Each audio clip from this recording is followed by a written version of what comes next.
전 어릴 적부터 원수 같은 친구 A가 있었어요. A는 어렸을 때 교회에 있던 옷장에 절 가둬놓기도 했고 후드티에 있는 끈을 잡아당겨서 제가 숨을 못 쉬는 바람에 기절했다가 계속 안 깨어나서 응급실에 실려갔던 적도 있었어요. 게다가 중학교 때는 시험 보는 도중에 제 시험 답안지를 보여달래서 싫다고 옥신각신 해대다가 선생님한테 걸려서 둘 다 그 과목 빵점 처리된 적도 있었어요. 또 A는 못된 친구들이랑 어울리면서 절 많이 괴롭히기도 했고 돈도 많이 뺏어가곤 했었어요. 이렇듯 정말 억울한 일이 너무 많은데 일일이 기억하려니 뒤죽박죽이라 다 떠오르질 않네요. 그러다 고등학교 올라와서 제가 전학 가기 전 그 학교에서 보내는 마지막 방학 때 시원하게 한 방 제대로 먹인 적이 있었어요. 전 방학 때 일본에 계신 외할머니 댁을 방문하려고 했어요. 저희 엄마가 일본 분이시라 어렸을 때부터 일본어를 할 줄 알았어요. 그리고 A에게 일본 가는 비용 대줄 테니까 같이 여행 가자고 꼬셨죠. A는 알았다고 했고 방학하자마자 같이 일본으로 갔어요. 일본에 도착해서 전 외할머니 댁에 가기 전에 내가 쏠 테니 밥부터 먹자 했고 비싼 소고기 스테이크 집을 갔어요. A는 웬 떡이냐 하고 그 집에서 제일 비싼 메뉴를 시켰죠. 그리고 전 반쯤 먹다가 화장실 좀 갔다 오겠다 한 뒤에 전철역 보관함에 넣어둔 짐을 꺼내서 그대로 외할머니 댁으로 가버렸어요. 나중에 A한테 카톡이고 전화고 엄청 왔지만 다 차단해버렸어요. A의 비행기 티켓은 제가 편도만 끊어놨고 돈도 모자라서 음식값 때문에 고생했을 거 생각하니 정말 통쾌했어요. 주변에 아는 사람도 없고 말도 안 통하니 얼마나 답답했을까요? 그리고 저는 계약 전 이미 부모님과 다 같이 일본으로 이사왔어요. 그날이 제 인생에서 A에게 당한 짓을 한 방에 갚은 가장 사이다인 날이었어요. 최근까지 겪었던 썰 하나 풀어볼게. 어렸을 때부터 같은 동네에 사는 친구 같지도 않은 내 친구가 한 명 있는데 이 친구랑 초중학교를 같이 다녔고 그나마 다행인 게 고등학교에서 갈라졌는데 난 특성화고로 진학했고 얘는 실업계 고등학교로 진학을 했어. 근데 얘는 항상 어릴 때부터 애들 앞에서 날 무시하는 게 일이었어. 자기는 좋은 아파트에 사는데 난 임대 아파트에 산다고 무시했고 자기 아빠 차는 비싼 외제차라고 과시하면서 우리 아빠 차는 그냥 국산차라고 무시했지. 그러면서 얘는 또 내게 이런 말을 했어.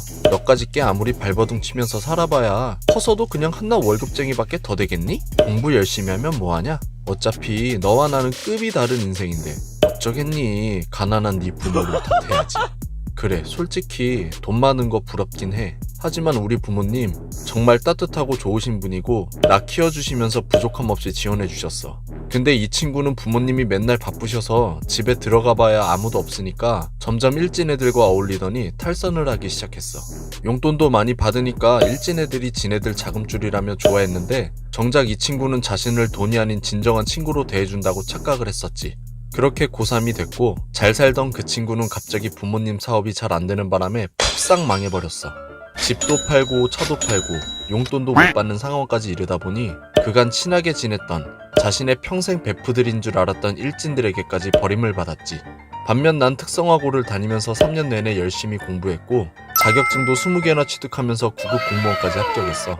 하지만 내가 아직 지네 집안 소식을 못 들은 줄 알았는지 나한테 공무원 그거 해봐야 돈 얼마나 버냐고 또 개무시했다가 너네 집 망했다며? 너 이제 어떡하냐? 공부는커녕 부모님 재산 믿고 맨날 돈만 쓰면서 공부랑은 담을 쌓았을 텐데 그래서야 어디 밥풀떼기라도 빌어먹고 살겠니? 딱 이 말 한마디에 바로 깨갱하더라? 어릴 때부터 대놓고 날 까기 바빴던 그 인간이 꼬리 내리고 주랭랑 치는 걸 보니까 진짜 그날이 이때까지 살면서 제일 시원한 날이었어. 너희들도 모두 행쇼. 중딩 때부터 조용하고 소심한 성격 탓에 학교에서 괴롭힘을 당했어. 애들한테 돈도 뜯기고 많이 맞기도 했지. 하지만 선생님과 부모님에게 차마 말씀드릴 수 없었어. 질책은 잠깐이지만 그 파급 효과로 인해 애들이 더 심하게 복수할 것 같았거든. 근데 더 대박인 게 뭐냐면 하필 고등학교 올라와서도 그 무리들이랑 같은 학교가 돼서 또다시 난 지옥 같은 스쿨 라이프를 보내게 된 거야. 비록 옆반이긴 했지만 걔들의 손을 벗어날 순 없었어. 그렇게 힘든 학교 생활이 계속되던 어느 날 아무도 내 앞에 앉지 않아 덩그러니 있던 빈자리에 뺀 남자 전학생이 왔어. 그 애는 나와 달리 친화력이 좋아서 애들이랑 잘 어울렸고 애들이 그 애를 좋아해서 많이 따르기도 했어. 짝인 나와는 정말 극과 극이었지. 나에게도 정말 착하게 대해줬는데 다들 애들 눈치가 보여서 쉽게 말을 하지 못했어. 왜냐면 나랑 친해졌던 소문이 들리면 그 친구도 덩달아 학폭을 당할 거라 했거든. 여느 때와 같이 오늘도 난 점심시간에 혼자 옥상에서 빵이랑 우유를 먹었어. 급식 먹다가 봉변을 당한 게 한두 번이 아니었거든. 근데 갑자기 뒤에서 문이 열리는 소리가 나길래 깜짝 놀라서 벌벌 떨고 있는데 뒤에서 너 왜 여기서 혼자 점심 먹어? 하는 소리가 들렸어. 그래서 봤더니 내 짝이었던 거야. 난 아무 말 못하고 어버버 우물쭈물하고 있었는데 누군가 또 오는 소리가 들렸어. 근데 아뿔싸 하필이면 날 괴롭히는 무리들이 있었던 거야. 난 또다시 정신이 혼미해지기 시작했고 맞을까봐 벌벌 떨고 있는 찰나 아니나 다를까 그 무리들이 날 건들면서 괴롭히려고 나한테 오기 시작했어. 근데 갑자기 내 짝이 너네 지금 뭐하는 거야? 라며 말했고 그 무리들 중 제일 싸움 잘하는 애가 너가 그 새로운 전학생이냐? 깝치지 말고 그냥 좋은 말로 할게 가라. 너도 같이 처먹기 싫으면 이라고 위협을 했지만 내 짝은 이제 알겠네. 너네가 괴롭혀서 얘가 이렇게 쥐죽은 듯이 지는 거구나. 야, 얘 내 짝이거든? 지금부터 건들면 진짜 다 뒤질 줄 알아라. 그 순간 얘도 나 때문에 학교생활 힘들어지겠구나 하고 속으로 괜히 나 때문에라는 죄책감을 휩싸이려 할 때 팍팍하는 대장격인 애를 순식간에 때려 눕혀버린 거야. 난 복싱만 8년에서 너랑 급이 달라 임마. 그리고 나서 너 나한테 맞은 거 아무한테도 얘기 안 할 테니까 다신 앞으로 얘 건들지 마라 하고 날 데리고 나갔는데 진심 신박할 뻔.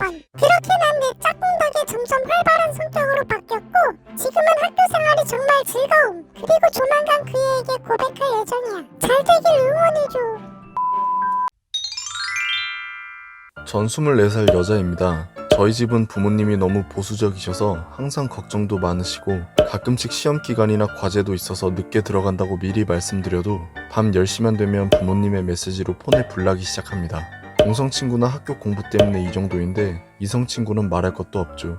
뉴스나 기사 같은 거 보면 데이트 폭력 때문에 엄마는 항상 남자를 조심해야 한다.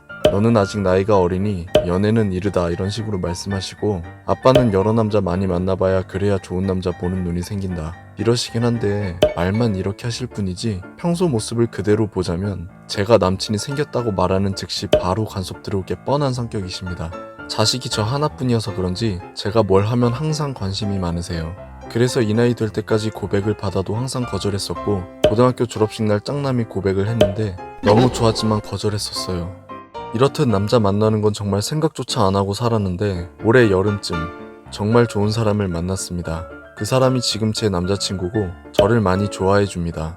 남친에겐 사귀기 전에 제 상황에 대해 이것저것 다 얘기해 줬는데 모두 다 이해해 준다고 제가 원하면 굳이 부모님께는 말씀 안 드려도 된다더라고요. 지금까지 6개월 정도 사귀면서 카톡 프사도 바꾸고 싶고 집에서 편하게 전화도 많이 하고 싶고 선물 받은 것도 마음껏 가져오고 싶은데 그러지 못하는 게 항상 마음에 걸려요. 그래서 집에 선물 받은 걸 들고 올 땐 친구가 사줬다고 얘기합니다. 저도 이제 너무 지쳐서 차라리 용기 내서 말씀을 드릴까 하는데 헤어지라고 하면 어쩌지? 또는 얼마나 간섭을 하실지 상상이 안 갑니다.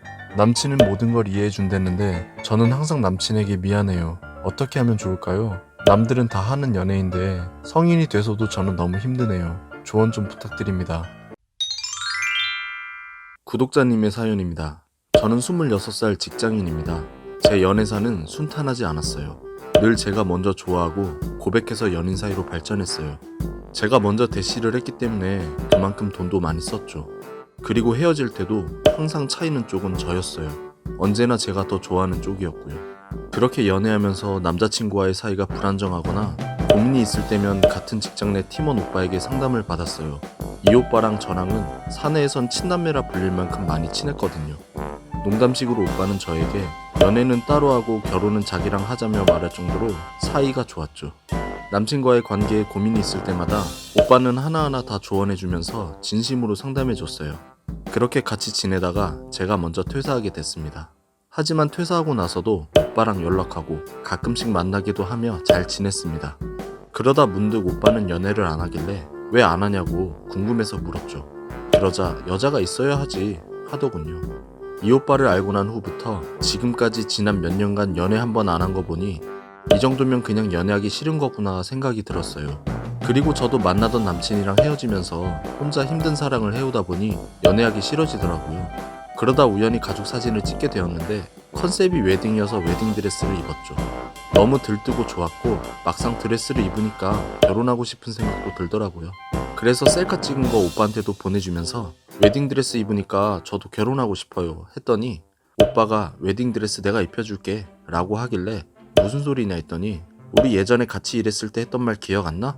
연애는 따로 하고 결혼은 나랑 하자고 했었잖아. 이제 할 때가 된 것 같다.